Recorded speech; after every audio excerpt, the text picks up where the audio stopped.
আসসালামু আলাইকুম।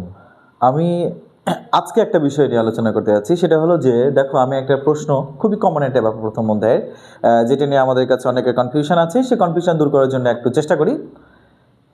ওপরে একটি প্রশ্ন উদ্দীপক আকারে লেখা আছে যে একটি বক্সের দৈর্ঘ্য, প্রস্থ ও উচ্চতা পরিমাপে পাওয়া যায় 8 সেন্টিমিটার, 5 সেন্টিমিটার এবং 3 সেন্টিমিটার।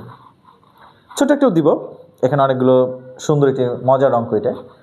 তো বক্সটির আয়তন পরিমাপের শতকরা আপেক্ষিক ত্রুটি কত?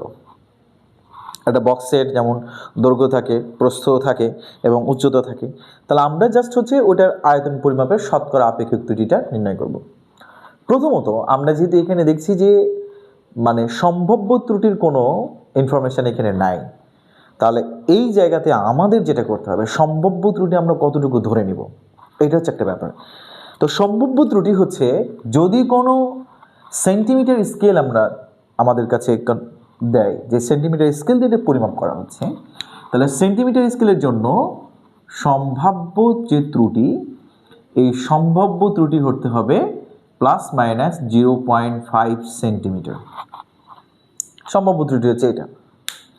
আমরা যেটা করছি যে এখানে দৈর্ঘ্য, প্রস্থ এবং উচ্চতা তিনটে বিষয় আছে, সুতরাং এই পরিমাপকৃত মান থেকে পরিমাপকৃত আয়তন দাঁড়াচ্ছে 120 সেন্টিমিটার কিউব। প্রাথমিক অবস্থায় এটা আমরা নির্ণয় করলাম। এখন দৈর্ঘ্য, প্রস্থ এবং উচ্চতা তিনটার ক্ষেত্রেই যদি সেখানে সম্ভাব্য ত্রুটিগুলোকে খেয়াল করি, তাহলে একটু দেখি যে দৈর্ঘ্যের ক্ষেত্রে অর্থাৎ দৈর্ঘ্যের ক্ষেত্রে না, নর্মালি আমরা বলছি যে যখন দৈর্ঘ্য, প্রস্থ এবং উচ্চতা সব ক্ষেত্রেই এখানে 0.5 সেন্টিমিটার আমাদের সম্ভাব্য ত্রুটি, তাহলে সর্বোচ্চ আয়তনটা কত হতে পারে? তা আমরা সর্বোচ্চ আয়তনের দিকে দেখি যে সর্বোচ্চ আয়তন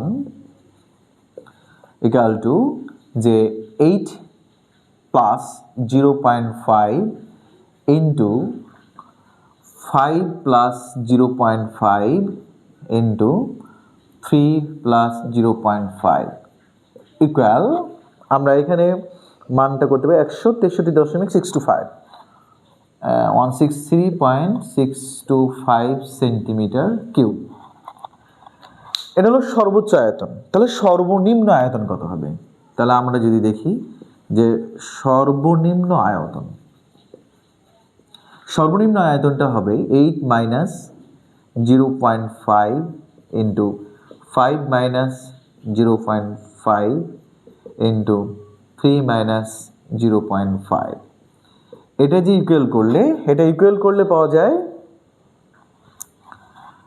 84.375 সেন্টিমিটার কিউব।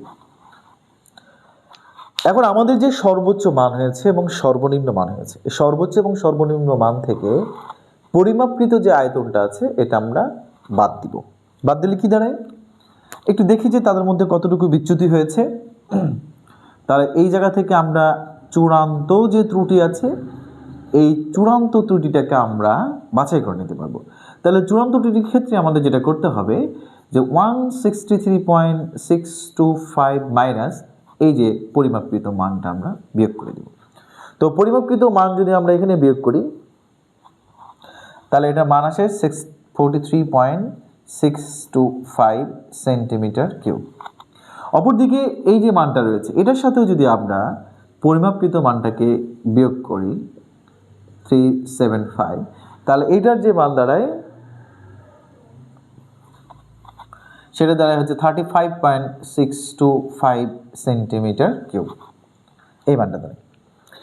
এই দুইটা মানের মধ্যে আমরা দেখতে পাচ্ছি যদি দুইটা মানের মধ্যে ট্রাই করি, তাহলে অবশ্যই এই মানটা হচ্ছে বড়, এই মানটা বড়, এই মানটা বড়, এই মানটা হচ্ছে ছোট। যেই মানটি বড় হবে সেটিকে আমরা ধরে নিব এটাই হলো চূড়ান্ত ত্রুটি। তাহলে চূড়ান্ত ত্রুটি যদি হয় সেই ক্ষেত্রে আমাদের শতকরা আপেক্ষিক ত্রুটি কী হবে? অতএব আমরা বলতে পারি যে আয়তনের, যেহেতু এটা আয়তনের, তাহলে আয়তনের শতকরা আপেক্ষিক ত্রুটি, এটার যে সূত্রটা আমরা জানি যে চূড়ান্ত ত্রুটি ডিভাইডেড বাই পরিমাপকৃত মান ইন্টু হচ্ছে 100, এটা তারপরে সব পার্সেন্টেজে যাবে।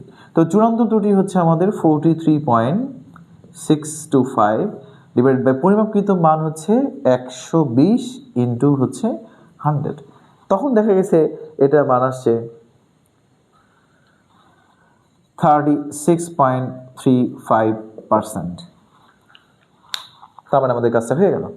তাহলে যে কোনো ছোট্ট একটা অঙ্ক এবং খুব মজাদার, যে একটা বক্সের দৈর্ঘ্য প্রস্থ এবং উচ্চতার ক্ষেত্রে যদি আমরা মান দেওয়া থাকে তাহলে সেক্ষেত্রে তার আয়তন পরিমাপে শতকরা আপেক্ষিক ত্রুটি আমরা নির্ণয় করতে পারি।